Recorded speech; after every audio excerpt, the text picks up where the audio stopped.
Bây giờ là mình đang leo núi và phải nói thật là mình đang hơi bị run luôn. Bởi vì là tiến gần đây thì chúng ta sẽ nhìn rõ những cái căn nhà của bên phía Trung Quốc kia kìa. Đó. Và cách biệt đúng là cũng chỉ có với một cái cây cầu thôi, một cây cầu đá ở ngay cái khu vực này kia kìa. Đó, ngay sát với khu vực biên giới Việt Nam của chúng ta thì Trung Quốc cho xây dựng rất nhiều những cái cột điện gió. Gần nhau quá mà tại sao chỗ này lại không có hàng rào? Sao họ lại chừa ra một cái khoảng trống ở đây mà họ không xây hàng rào nhỉ? Đây là cột mốc 1306, một cái cánh cửa này. Đó, và hàng dây thép gai của họ này. Đấy, thì không biết là cái này nó có điện không cơ? Kia kìa, 1, 2, 3, 4, 5, 6, 7.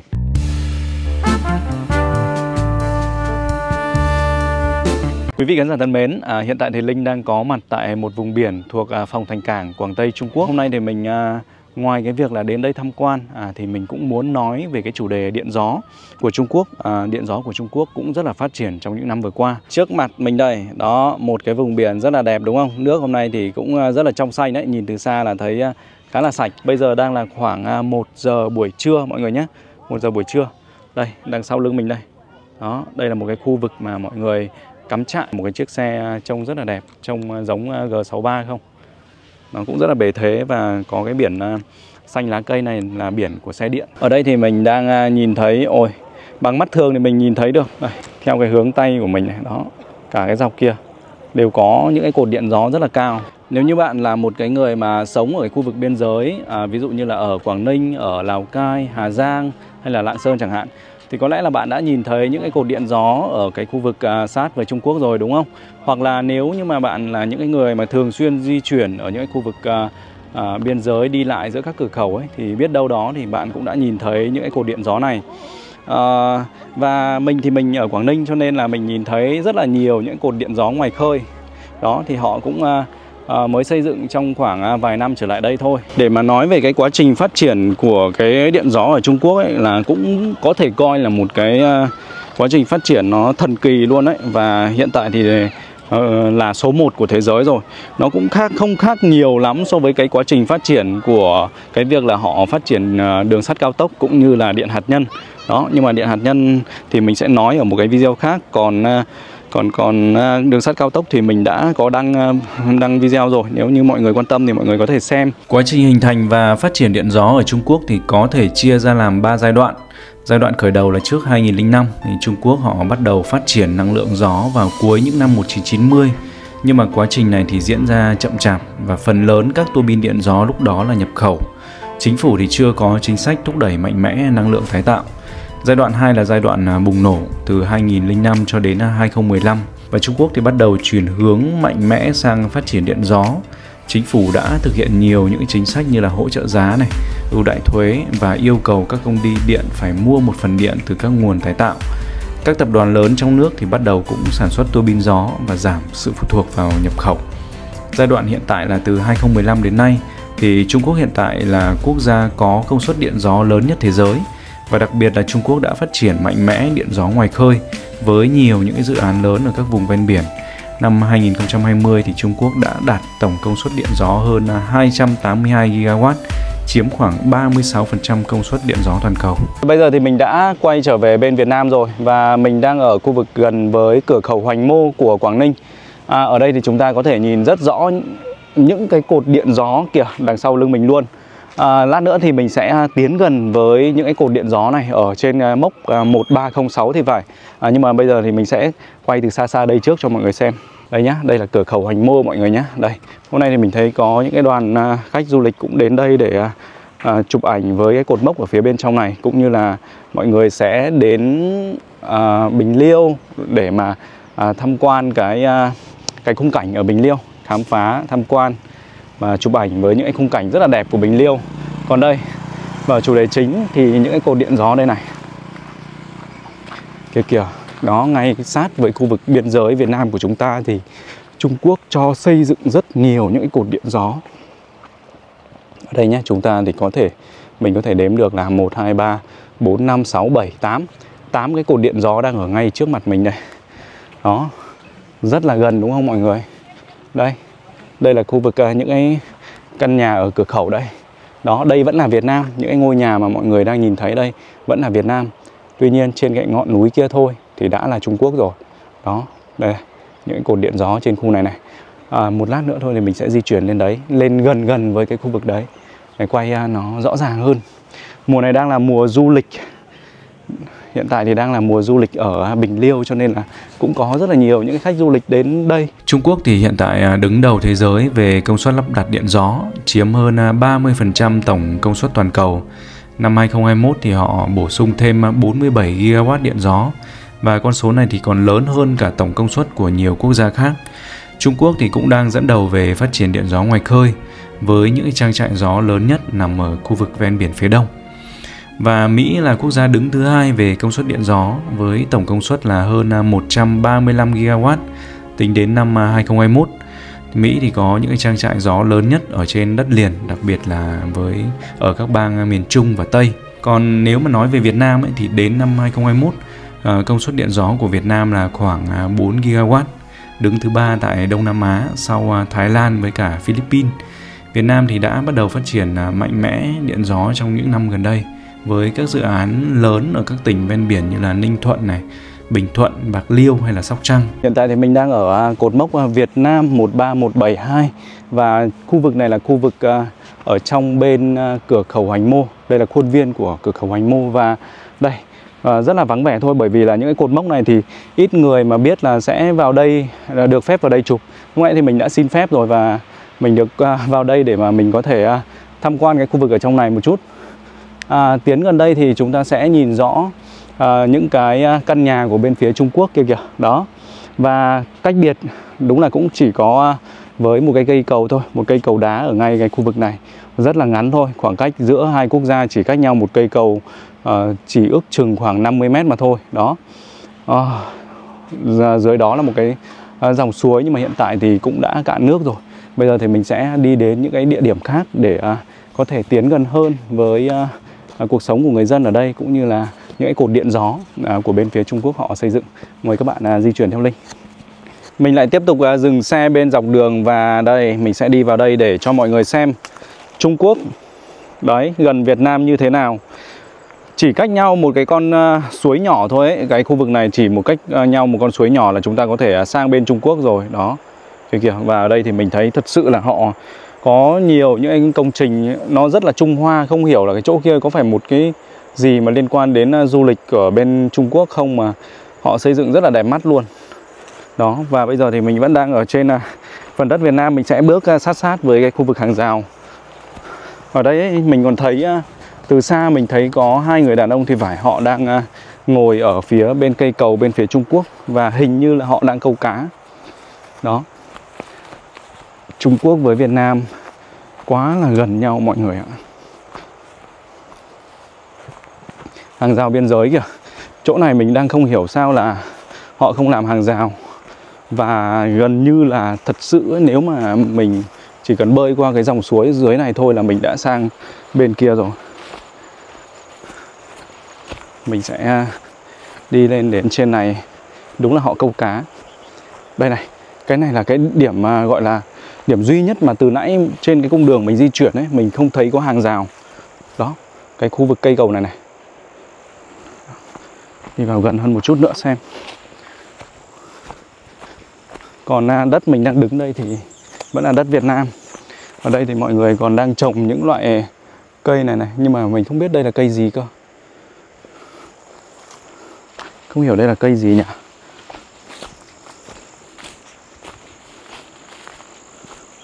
Đấy, gần chưa? Wow. Sát biên giới. Đúng là chúng ta chỉ cần bơi qua cái dòng suối ở dưới này thôi. Mà dòng suối này thì cũng không sâu luôn. Gần như là chúng ta có thể là đi bộ qua luôn đấy mọi người ạ. Ui, thật sự là không thể ngờ được rằng là nó có thể gần nhau đến như vậy luôn đấy. Đây này. Đấy. Ở đây là chúng ta đã nhìn thấy sang bên kia luôn rồi này. Ui, gần nhau quá mà tại sao chỗ này lại không có hàng rào? Sao họ lại chừa ra một cái khoảng trống ở đây mà họ không xây hàng rào nhỉ? Đó. Ui. Đấy, ở bên kia có hai người đang câu cá kìa đó. Đây là cái dòng suối này. Dòng suối này nước cũng không quá sâu đâu. Theo như cái quan sát của mình ấy, mình còn thấy cả những cái viên đá cuội ấy. Đấy. Phía kia là Trung Quốc rồi. Đó, những cái nhà này đều là nhà Trung Quốc mọi người nhé. Ở bên kia hàng rào cả rồi. Đây này.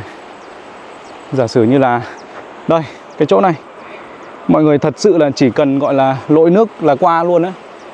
Và ở đây thì cũng có một cái cột camera của họ ở chỗ này. Đấy, duy nhất cái đoạn này thôi. Duy nhất cái đoạn này là người ta bỏ trống và người ta không xây cái hàng rào. Đúng là mấy người đấy câu cá thật. Thôi bây giờ thì mình sẽ di chuyển tiếp nhá. Di chuyển tiếp đến những cái địa điểm khác. Đây rồi, hiện tại thì mình đã nhìn thấy những cái cột điện gió mà lúc nãy từ phía xa xa thì mình nhìn thấy từ xa, và bây giờ thì đã vào gần hơn rồi. Và càng vào gần thì chúng ta sẽ thấy là những cái cột điện này rất là khổng lồ luôn. Wow, quá là hoành tráng. Ở một cái khu vực mà xa xôi như thế này mà Trung Quốc người ta cũng cho xây dựng rất là nhiều những cột điện như vậy. Con đường để đến cái cột mốc 1306 này thì cũng rất là đẹp. Ở đây là đường bê tông rồi mọi người ạ. Cũng không phải là quá là khó khăn đâu. Tuy nhiên thì nếu mà đi ô tô thì các bạn cũng phải cẩn thận một chút, bởi vì thỉnh thoảng chúng ta sẽ gặp những cái xe đi ngược chiều. Bởi vì khu vực trên này có cái cột mốc 1306 cũng là một cái địa điểm check-in hiện tại khá là nổi bật với những người trẻ. Mình thấy là khá nhiều bạn quay những cái hình ảnh rất là đẹp ở trên cột mốc 1306 này và đăng trên những cái nền tảng mạng xã hội. Ở đây thì hai bên đường còn có những cái hàng thông rất là đẹp mắt, và con đường này thì rất là mát. Tuy nhiên là nó sẽ chỉ phù hợp cho chúng ta khi đi ban ngày thôi. Còn buổi tối thì chắc chắn là ở đây sẽ khi mà đi lại thì cũng khá là nguy hiểm. Đó, mọi người di chuyển thì cũng phải rất là cẩn thận. Đấy, thỉnh thoảng thì chúng ta sẽ gặp những đôi bạn trẻ người ta đi từ trên xuống. Họ cũng đi du lịch giống như là mình đây. Và hiện tại mình đang ở một gọi là chỉ có một đường lên thôi. Từ nãy thì chưa xuống dốc một chút nào. Hiện tại cũng đã lên khá là cao rồi đấy. Ở trên những cái đỉnh núi rồi đây. Bây giờ thì mình đã lại càng gần hơn với những cột điện gió này rồi. Ôi, ở đây thì chúng ta rất là rõ ràng khi nhìn thấy 1, 2, 3 này, 4, 5 cái cột điện gió, 5 cái cột cánh quạt gió. Và mình thấy hình như là còn có cả những cái chiếc cần cầu hay là những cái cột phát sóng ở trên cao nữa. Đó, có lẽ là họ đang cho xây dựng thêm với cái mật độ cũng khá là dày đặc. Ở những khu vực biên giới của Trung Quốc ấy, kể cả là ở trên biển, khu vực điện gió ngoài khơi ấy, thì họ cũng cho xây dựng rất là nhiều những cột điện gió như vậy. Ở đây thì chúng ta còn có thể nhìn thấy cả cái hàng rào thép gai của họ luôn kìa. Đó. Ôi, từ những cái vùng rất là xa xôi như vậy, có thể coi là cái miền núi của Trung Quốc và cũng là miền núi của Việt Nam, mà người ta vẫn cho xây dựng hàng rào full thép gai như vậy. Hiện tại nhìn những cái lá cây thì cũng có vẻ như là không có gió đâu, và cánh quạt thì cũng không quay.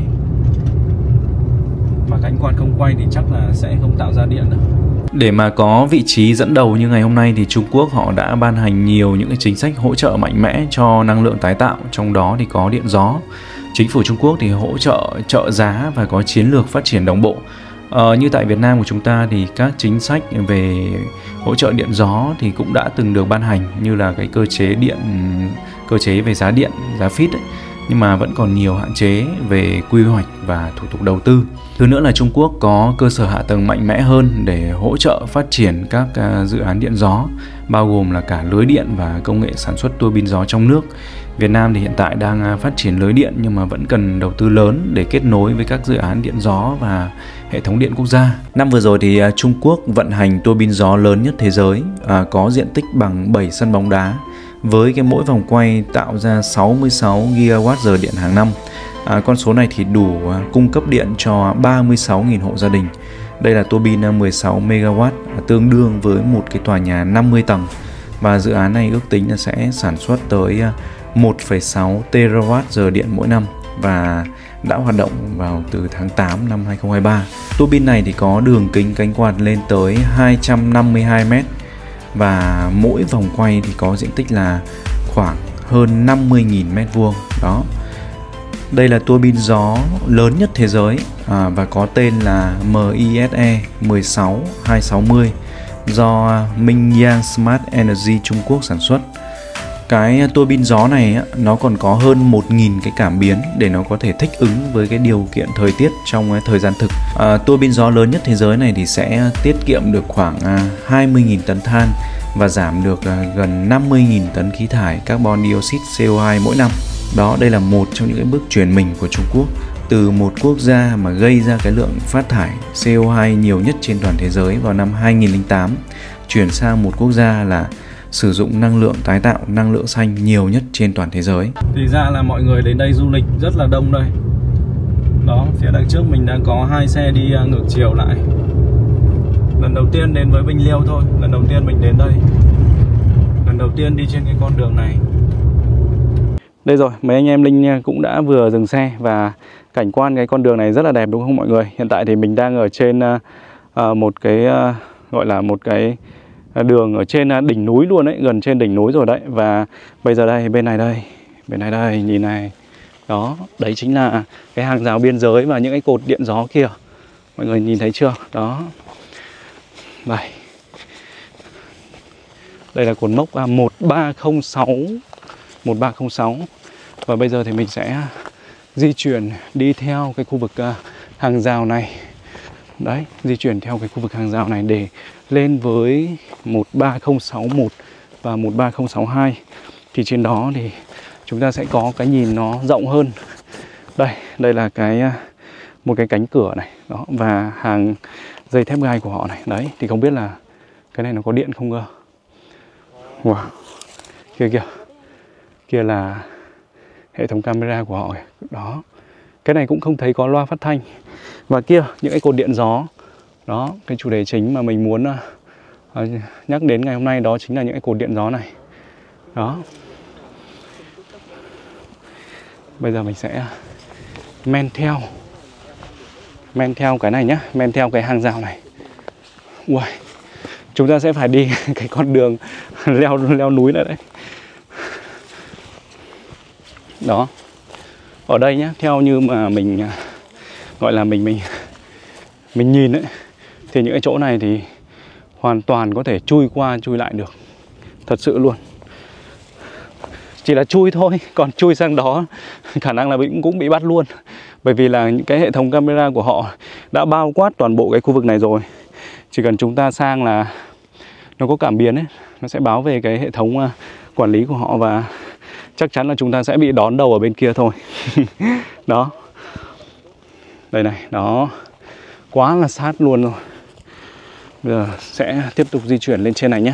Bây giờ là mình đang leo núi và phải nói thật là mình đang hơi bị run luôn. Bởi vì là cái núi nó cũng dốc mà một tay thì đã cầm camera rồi. Ui, gió đang lên mọi người ạ. Gió đang lên. Mà bảo sao là người ta lại xây dựng những cái cột điện gió ở trên này. Đây. Đó, cho mọi người nhìn này. Khung cảnh xung quanh này, đó. Mình rất là muốn lên để gần hơn với cái khu vực là những cái cột điện gió và đang cố gắng để trèo lên đây. Tuy nhiên là vừa lên vừa run mọi người ơi. Mình không phải là những cái người mà làm YouTube theo cái kiểu là rừng núi ấy. Cái môi trường mình làm không phải là những cái môi trường này. Nó cho nên là khi mà đến với cái môi trường như vậy thì cảm giác là cũng hơi rén, hơi run. Tuy nhiên là rất là mong muốn quay được cái điện gió một cách rõ ràng ấy. Cho nên đang cố leo lên cao nhất có thể luôn. Đây. Đó. Đây này. Đã gần hơn rồi này. Wow. Cũng có một số người khi mà thấy mấy anh em mình lên là cũng leo lên theo. Tuy nhiên là rất là dốc. Đây này. Cho mọi người nhìn toàn cảnh này. Đó. Không có con đường đâu. Đây đúng kiểu leo núi luôn đấy. Không có đường lên. Cái hành động leo núi này thì đúng là không. Quý vị khán giả nếu có đến đây thì chỉ nên là chụp hình bên dưới thôi. Còn mình đang cố gắng lên để quay cái điện gió rõ nét ấy, cho nên là mình mới phải trèo lên đây thôi. Đó, mọi người có thể nhìn thấy là cái hàng rào thép gai của họ kìa. Men theo những cái sườn núi kìa. Đó. Đúng là tấc đất tấc vàng, cho nên là chia nhau từng tí một. Kìa, những cái cột điện gió kìa. Đó. Đấy, thì mình đã đến gần hơn với những cái cột điện này rồi mọi người nhé. Và đây quang cảnh của bên phía Việt Nam này, phải nói là rất là hùng vĩ và rất là đẹp luôn đấy. Bên Việt Nam của chúng ta thì theo cái cảm nhận của mình á, nó phải hùng vĩ hơn rất là nhiều so với cái bên Trung Quốc này. Đó. Đấy, mấy người bạn của mình thì cũng muốn leo lên nhưng mà đến đây là cũng chịu rồi. Không thể nào mà dám lên trên nữa. Ở trên cái phía đằng sau lưng mình đây, men theo cái hàng rào biên giới này thì lên trên này sẽ có những cái cột mốc khác. Đó. Nhưng mà đến đây là cũng rén rồi, đến đây là cũng sợ rồi, không dám để leo lên nữa. Leo lên thì có thể được nhưng mà lát nữa xuống ấy thì là sợ là nó quá dốc ấy, cho nên là hơi sợ, cho nên là mình cũng không dám leo. Và chỉ dám đi đến đây thôi. Thì phải nói là Trung Quốc cho xây dựng những cái cột điện gió này quá là khủng khiếp mọi người ạ. Họ phải có tiền gọi là với cái tiềm lực kinh tế của họ thì mới làm được đến như vậy. Một cái nơi mà sát với biên giới của Quảng Ninh Việt Nam. Đấy. Và theo như mình tìm hiểu thì những cái cột điện gió này họ xây dựng khắp sát với biên giới kể cả những cái quốc gia khác, chứ không phải là riêng với mỗi Việt Nam đâu. Cứ nơi nào mà cảm giác là có gió mạnh ấy, thì là họ sẽ xây những cái cột điện như vậy. Đó. Những cái cột điện này thì hiện tại đang không quay luôn. Hiện tại đang không quay luôn bởi vì là đúng rồi, đang không có gió gì cả, gần như là không có gió rất là nhẹ thôi. Và không có quay luôn. Những cột điện này thì cũng không phải là cột điện quá lớn đâu, bởi vì là Trung Quốc họ còn có những cái loại cột điện nó lớn hơn rất là nhiều. Đó. Đấy, thì có lẽ là mình chỉ dám đi đến đây thôi. Uầy, phải nói là cái con đường đến với Bình Liêu này thì cũng rất là ngoằn ngoèo mọi người ạ. Mặc dù là đường thì đường chỗ trên này thì là đường bê tông rồi, đi lại thì nó cũng được, không phải là gọi là quá là khó khăn đâu, nhưng mà nó rất là ngoằn ngoèo ấy, phải tay lái rất là cứng thì mới có thể đi được trên những con đường này. Và nếu mà đi xe máy ấy, thì chắc chắn là sẽ cảm nhận được hết cái vẻ đẹp của cái cung đường này luôn. Đấy, cách biệt giữa hai quốc gia nó chỉ một cái hàng rào như vậy thôi mọi người ạ. Đó. Nhưng mà mọi người nhé, những cái hàng rào biên giới như vậy này, những cái hàng rào biên giới như vậy này, Trung Quốc xây dựng ấy, lúc nào họ cũng lùi vào phía đất của họ là khoảng 3 mét cho đến 4 mét. Nhưng mà nếu mà với cái khu vực này chắc là khoảng 2 mét tính từ cái cột mốc, tầm 1 đến 2 mét. Cái này là mình ước lượng thôi mọi người nhé, chứ không phải là con số chính xác đâu. Nhưng mà kiểu gì thì kiểu họ cũng sẽ xây dựng lùi vào một chút so với cái phần đất của họ. Đấy. Nên là khi mà thỉnh thoảng ở những nơi mà có loa thông báo ấy, thì chúng ta chỉ cần đến sát với hàng rào khoảng 1-2 mét thôi là loa nó sẽ phát ra là các bạn đã đến với cái khu vực là biên giới, cho nên là yêu cầu phải quay lại ngay. Đấy, ví dụ là như vậy. Đấy, thì nhiều người không hiểu thì nhiều người sẽ nói rằng là tôi đã đứng trên đất của phía Trung Quốc đâu mà lại thông báo như vậy. Đó là thông báo sai, ví dụ như vậy. Nhưng mà không phải đâu. Khi mà họ xây dựng hàng rào ấy, là họ đã lùi vào, tùy nơi họ đã lùi vào ít nhất là khoảng 1 mét, 2 mét trở lên. Đó. Ở chỗ này thì theo như quan sát của mình ở cái mốc kia, mốc biên giới dưới kia, thì chỗ này thì chắc là khoảng 2 mét. Đó. Hàng rào ở đây thì nó đơn giản hơn với những cái khu vực hàng rào khác mà mình đi. Những cái khu vực hàng rào khác thì người ta còn đầu tư cái hệ thống camera chỉ cách khoảng 20 mét thôi là thấy một trụ camera luôn. Nhưng mà ở đây thì chỉ có một cái camera chính ở cái khu vực phía bên dưới thôi. Đó, ở cái khu vực phía bên dưới kia. Khi mà mình ngồi đây mình nhìn kỹ hơn vào phía bên này này, đấy, ngọn núi này này. Đấy, cái hàng rào của họ kìa, lên đến tận trên đỉnh núi luôn mọi người ạ. Trên đỉnh núi này luôn, đó. Họ xây dựng những cái hàng rào này thì không hiểu là người ta xây dựng kiểu gì luôn đấy. Đó, thì sau một lúc ngồi ở đây thì mình đã thấy có 2 cánh quạt là bắt đầu quay rồi kìa. Đó, họ đang bật lên và đón gió thì những cái cánh quạt này mới quay được.